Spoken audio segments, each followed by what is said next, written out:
صوفیاء اس کی ترتیب بتاتے ہیں کہ روزانہ آدمی کو صبح میں جو ہے نا اپنے نفس کے ساتھ شرط کرنی چاہیے، بات کرنی چاہیے، مشارکہ کہتے ہیں اس کو، مشارکہ، شرط کرو، دیکھ سیدھا سیدھا چلنا ہے، اب سورج شروع ہو رہا ہے، دن شروع ہو رہا ہے، آج کا دن تجھے ایسا گزارنا ہے کہ کوئی گناہ نہیں کرنا ہے، تو سیدھا سیدھا چلنا، گناہ نہیں کرنا، آج گناہوں سے بچتے بچتے دن گزارنا ہے، اپنے نفس سے روزانہ صبح میں بات کرنی چاہیے، شرط اس کو مشارکہ کہتے ہیں، مشارکہ، یہ شرط کرو نفس کے ساتھ کہ آج کا دن گناہوں سے بچتے بچتے گزارنا ہے، مشارکہ۔ پھر کہتے ہیں آدمی مراقبہ کرے، جیسے ڈرائیور گاڑی چلاتا ہے، اس کی نظر بالکل سامنے ہوتی ہے، کوئی انسان تو نہیں آ گیا، کھڈا تو نہیں آ گیا، ڈائیورژن تو نہیں آ گیا، کوئی دیوار تو نہیں آ گئی، ریلوے فاٹک سے اس کی نظر ہر وقت سامنے رہتی ہے، یہ اپنی گاڑی کو بچا بچا کے چلاتا ہے۔ ایسے کہتے ہیں آدمی مراقبہ، نظر رکھے، اپنے نفس پر نظر رکھنا، اسے کہتے ہیں جس نے اپنے نفس کو پہچانا ہے اس نے اللہ کو پہچانا، جس نے اپنے نفس کو پہچانا اس نے اللہ کو پہچانا۔ ایک بزرگ فرماتے تھے کہ ندی کا مارا تو جنت میں جاتا ہے، ایک آدمی ندی میں ڈوب کر مرا ایمان کے ساتھ، انشاءاللہ شہادت کا درجہ ملے گا، ندی کا مارا جنت میں جائے گا، سانپ کا مارا جنت میں جائے گا، لیکن نفس کا مارا جہنم میں جائے گا۔ نفس کو پہچاننا، نفس کو پہچاننا۔ اسے ایک کہتے ہیں بادشاہ کی بیٹی تھی جو شکار کے لیے نکلی،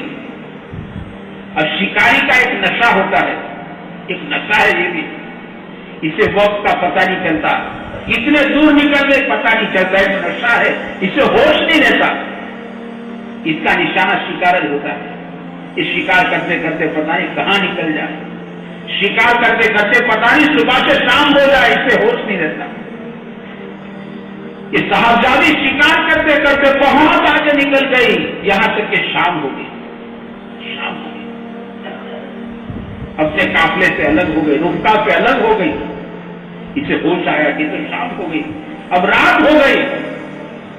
اب جنگل کا راستہ کوئی سمجھ میں نہیں آ رہا کہ یہ شہر کا راستہ کیا ہے، پریشان ہو گئی، کیا کرو کیا کرو، پریشان ہو گئی۔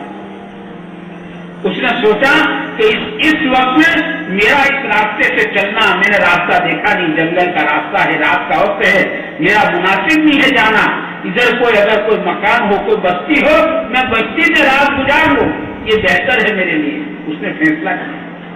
اسے دور دیکھا تو اسے دور ایک چراغ جلتا نظر آیا، روشنی نظر آئی،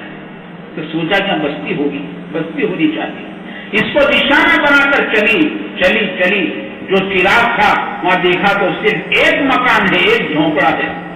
اور جس میں ایک نوجوان ہے جو چراغ کے سہارے کتاب کا مطالعہ کر رہا ہے۔ اس نے کچھ نہیں بتایا، یوں کہا میں فلاں شہر کی رہنے والی ہوں، راستہ بھول گئی ہوں، رات ہو گئی ہے، اب میں اکیلی نہیں جا سکتی، آپ اجازت دو تو میں رات آپ کے مکان میں گزار لوں، صبح چلی جاؤں گی۔ کہا کوئی ٹھیک، کوئی اور کوئی مکان تو خالی کا، ٹھیک ہے آ جائیے۔ پوری رات گزر گئی، صبح ہو گئی، جب صبح جانے لگی کہ اب میں میرے گھر میرے شہر چلی جاتی، تو اس نے کہا وہ شریف بچہ تھا، شریف جوان تھا، تاکہ ایسے راستے میں آپ کا اکیلا جانا، آپ عورت ذات ہے، لڑکی ہو، آپ کا جانا اچھا نہیں ہے، اخلاقیت کا تقاضا ہے، انسانیت کا تقاضا ہے، میں آپ کو آپ کے گھر چھوڑ دوں گا، میں آپ کو اکیلی نہیں جانے دوں گا، اب آپ کا بہت بڑا احسان ہو جائے گا۔ جیسے جوان چلا، جب اس کا شہر آیا اور اس کا مکان آیا تو پتا چلا یہ تو شاہی محل ہے، جب اندر میں پتا چلا یہ تو شہزادی ہے، یہ کوئی معمولی لڑکی نہیں تھی، یہ تو شہزادی تھی۔ خیر بادشاہ بھی پریشان تھا، بادشاہ کی بیوی پریشان تھی کہ بیٹی کہاں گئی، شکار کرتے کرتے کہاں گئی، بیٹی کا کیا ہوا ہوگا، دیکھ کر بہت خوش ہو گیا، اس جوان کا بہت احسان مانا بادشاہ نے، بہت شکریہ ادا کیا۔ اب یہ جوان نے واپسی کی اجازت مانگی کہ میں میرے ٹھکانے چلا جاؤں، تو اس لڑکی نے کہا کہ ٹھہر جاؤ، آپ سے ایک بات پوچھنا چاہتی ہوں۔ کہا پوچھو۔ کہ میں پوری رات آپ کے مکان میں تھی، اور مکان میں ہم دونوں اکیلے تھے، رات کا وقت تھا، تنہائی تھی، آپ جوان تھے، میں جوان تھی، اجنبی تھے، مجھے پوری رات نیند نہیں آئی ہے، لیکن میں نے پوری رات یہ دیکھا ہے آپ بار بار دیے پر انگلی رکھتے تھے، پھر جب انگلی جلنے لگتی تھی تو ہٹا لیتے تھے، پھر تھوڑی دیر ہوتی آپ دیے پر انگلی رکھتے تھے، انگلی جلتی تھی آپ انگلی ہٹا لیتے تھے۔ آپ نے پوری رات ایسے گزاری ہے، آپ نے ایسا کیوں کیا؟ بچے بتا دو۔ اس جوان نے کہا کہ تو راز کی بات ہے، یہ نہیں بتا سکتا میں، کہنے آپ کو بتانا پڑے گا، آپ کو مجبور کر دیا، اور جب آپ نے مجبور کر دیا ہے تو میں بتانے پر مجبور ہوں کہ دیکھو جیسے آپ نے کہا ایسے آپ جوان تھے اور میرے قبضے میں تھی، آپ رات کا وقت تھا، تنہائی تھی، تو میرا نفس بار بار مجھ پر حملہ کرتا تھا کہ ایسا موقع دوبارہ نہیں ملے گا، کتنی خوبصورت لڑکی ہے، تنہائی ہے، اس کا فائدہ اٹھا لے۔ میرا نفس مجھ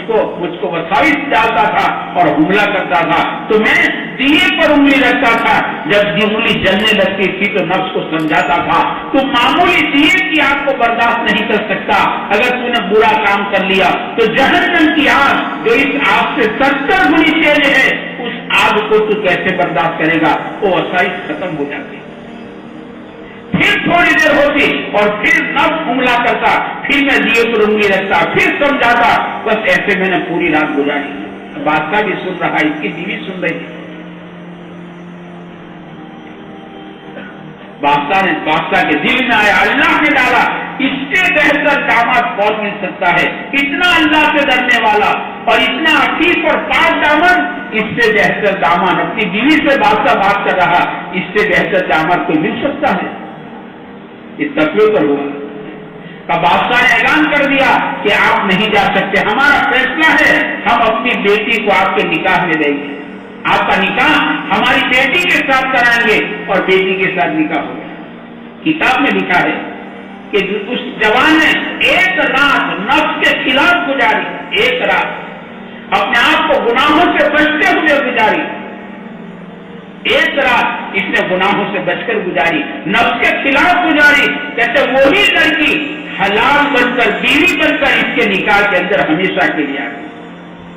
پھر لکھا ہے، آپ انداز لگاؤ کہ بادشاہ کی بیٹی تھی اور وہ نکاح میں آئی، پتہ نہیں کتنی مال و متا نکاح کے اندر آئی ہوگی، کتنا دہیج آیا ہوگا۔ اور پھر لکھا کہ ایسی تنہائی کے اندر گناہ سے بچنے پر اللہ پاک فرشتوں پر فخر کرتے ہیں، اللہ پاک نے اس کی جنت کو بھی سنوار دیا۔ ایک رات نفس کے خلاف گزار دی، وہ لڑکی بیوی بن کر آ گئی، مال و متا آ گیا، بادشاہ کا داماد بنا، عزت ملی اور آخرت میں جنت بن گئی۔ آگے کتاب میں لکھا ہے، اگر یہ جوان اپنے نفس کے کہنے پر آ جاتا اور یہ برائی کر لیتا، منہ کالا کر لیتا تو ہو جاتا، لیکن لڑکی بادشاہ کی تھی، بادشاہ کو پتا چلتا، کہتا بادشاہ اس کی گرفتاری کا وارنٹ نکالتا اور اسے گرفتار کرتا اور اس کو سزائے موت دے دیتا، اس کی دنیا بھی برباد ہو جاتی، اس کی آخرت بھی برباد ہو جاتی، اگر ایک نفس کے کہنے پر آ جاتا۔ گناہوں سے اپنے آپ کو بچانا، میں نے کہا رمضان کی سب سے بڑی سب کہتے آدمی مراقبہ کرے، نظر رکھو، اپنی ذات پر نظر رکھو، اپنی ذات پر نظر، دوسروں کی ذات پر نظر مت ڈالو، اپنی ذات پر کہ مجھے میری زندگی کی گاڑی صحیح سیدھی چلانی ہے، کوئی ایکسیڈنٹ نہ ہو جائے۔ مراقبہ، نظر رکھو کہ نفس کو گناہ تو نہیں کرتا، کوئی بدنظری کی طرف تو نہیں لے جاتا،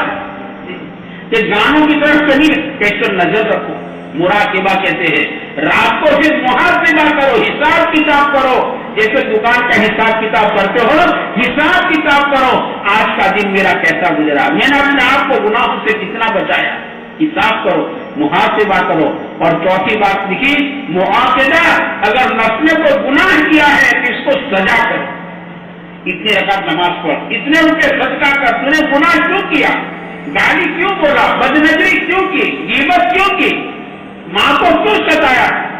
اپنے نفس کو سزا کرو کہ چلو 50 رکعت نماز پڑھ، 20 رکعت نماز پڑھ، 100 روپے صدقہ کر، ایسی سزا کرو جو نفس کو ذرا بوجھ لگے، ایسی، اس کو کہتے ہیں معاقدہ، اس کو معاقدہ۔ یہ میرے دوستوں سفیان نے طریقہ بتایا، اپنی زندگیوں کو صاف ستھری گزار